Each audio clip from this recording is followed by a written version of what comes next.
Next question पूछ सकते हैं, हेयरिंग लॉस के बारे में बताओ।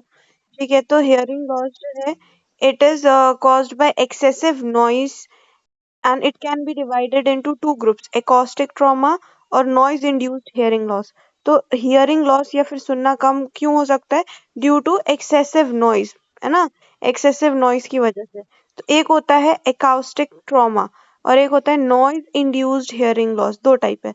तो acoustic trauma में क्या होता है, परमानेंट डैमेज हो जाता है hearing में। Permanent damage to hearing it can be caused by single brief exposure. तो खतरनाक एक बहुत ही बड़ा सा एक्सपोजर हुआ और उसकी वजह से क्या हुआ, परमानेंटली ही डैमेज हो गई उसकी हियरिंग पावर। ठीक है, तो permanently damage to hearing can be caused by a single exposure to a very very intense sound. For example कि बॉम्ब ब्लास्ट हो गया, एक्सप्लोजन कहीं पे, गन फायर या फिर पावरफुल क्रैकर की वजह से। तो इतना खतरनाक ये जब होता है तो सडन लाउड साउंड की वजह से क्या होता है, डैमेज हो जाता है आउटर हेयर सेल्स का, ये हो सकता है, या फिर जो हमारी ऑर्गन ऑफ कोटाई है उसका डिसरप्शन हो सकता है। अदरवाइज क्या हो सकता है, रप्चर इन द रीसनर मेम्ब्रेन, जो अपनी रीसनर मेम्ब्रेन होती है ना, वो रप्चर कर सकती है। तो आउट ऑफ थ्री कुछ भी एक चीज हो सकती है या फिर तीनों की तीनों ही खराब हो सकती है। ठीक है, एक खतरनाक brief exposure to very very intense sound जब होगा, जैसे गन फायर, एक्सप्लोजन या फिर पावरफुल क्रैकर की वजह से, लाउड साउंड की वजह से क्या होता है, डैमेज हो जाता है आउटर हेयर सेल्स का, ऑर्गन ऑफ कोटाई का और रीजनर मेम्ब्रेन का। तो इसकी वजह से परमानेंटली डैमेज हो जाएगा हियरिंग में, हियरिंग पावर उसकी लॉस हो जाएगी, इसी को कह रहे हैं अकाउस्टिक ट्रॉमा। नेक्स्ट पॉइंट क्या हो सकता है, noise induced hearing loss. Noise induced hearing loss में क्या हो रहा है, टेम्पररी थ्रेशोल्ड शिफ्ट। ठीक है, इसमें क्या होता है, the hearing is impaired immediately after exposure to noise but recover after an interval of few minute in few hour. तो ये हमारे साथ हो जाए, जैसे ही टक से कुछ ढंग से घंटा वंटा कुछ भी बजता है ना, कुछ भी अगर आवाज आती है तो हमारा एक दो सेकंड के लिए क्या हो जाता है, कान नहीं सुन हो जाता, सुन पड़ जाते हैं। तो वो टेम्पररी थ्रेशोल्ड शिफ्ट हुआ है।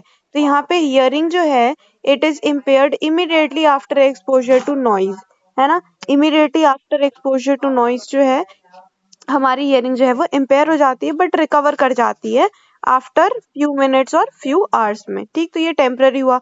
परमानेंट थ्रेशोल्ड शिफ्ट कब हो सकता है, यहाँ पे ये परमानेंट हो गई, तो ये कब हो सकती है, तो नॉइज इंड्यूस्ड हियरिंग लॉस क्या है, डैमेज्ड हेयर सेल्स की वजह से, starting in the basal turn of cochleae, outer hair cells are affected before the inner hair cells. तो यहाँ पे भी आउटर हेयर सेल्स जो हैं वो डैमेज हो रहे हैं।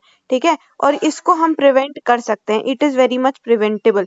इसको कैसे प्रिवेंट करेंगे, वो तो सडन हो रहा था, अगर सडन की वजह से hair cells, outer hair cells damage हो रही तो अकाउस्टिक ट्रॉमा है। पर अब ये क्या है, ये धीरे धीरे कोई नॉइज इंड्यूस्ड हियरिंग लॉस है ये। ठीक है, तो ये पर्सन, इसको हम प्रिवेंट कर सकते हैं। We have to work at places जहाँ पे बहुत खतरनाक नॉइज है ना, तो वहां पे जो ऑक्यूपेशन ही है उसका अबव 85 डेसिबल सराउंडिंग में काम करने का, तो उनको हमें audio, then annual audiogram for early detection, हर साल उनको ऑडियोग्राम चेकअप करवाना चाहिए। ठीक है, अर्ली डिटेक्शन के लिए। ईयर प्रोटेक्टर्स या फिर ear plug, year muff should be used. ठीक है, अगर 85 डेसिबल से ऊपर का नॉइज हो रहा है सराउंडिंग में तो ईयर प्लग, ईयर मफ्स ये सब यूज करना है। ठीक है, ये प्रोटेक्शन प्रोवाइड करता है। तो ये हो गया हमारा हियरिंग लॉस के बारे में। हियरिंग लॉस के बारे में हमें क्या लिखना है, दो टाइप का है। ठीक है, हियरिंग लॉस जो है it is of two types, acoustic trauma जहाँ पे परमानेंटली चला जाता है due to loud loud sound, very loud loud sound. ठीक है, और दूसरा है नॉइज इंड्यूस्ड हियरिंग लॉस, ये टेम्पररी वाला और एक परमानेंट वाला जो कि प्रिवेंटेबल है। ठीक है, तो लाउड वाला sudden loud sound acoustic trauma में क्या हो रहा है, परमानेंट डैमेज हो जा रही है हियरिंग में single exposure of very intense sound की वजह से। तो वहां पे damage outer hair cells, organ of Corti damage हो सकता है या फिर रीजनर मेम्ब्रेन का रप्चर हो सकता है। ठीक है, और यहाँ पे टेम्पररी थ्रेशोल्ड शिफ्ट हो सकता है कि थोड़े टाइम हियरिंग जो है वो इम्पेयर्ड है, immediately after exposure to noise पर रिकवर करती है फ्यू मिनट्स या फ्यू आवर्स में। ठीक है, फिर परमानेंट वाले में रिकवर नहीं करती, यहाँ पे भी आउटर हेयर सेल पहले डैमेज होगा और then it is followed by inner hair cell का डैमेज। ठीक है, ये ऑक्यूपेशन वगैरह में यहाँ पे ईयर प्रोटेक्शन एडवाइज्ड है। ये हो गया हमारा हियरिंग लॉस के बारे में, ये 2 या 5 मार्क्स पूछेंगे।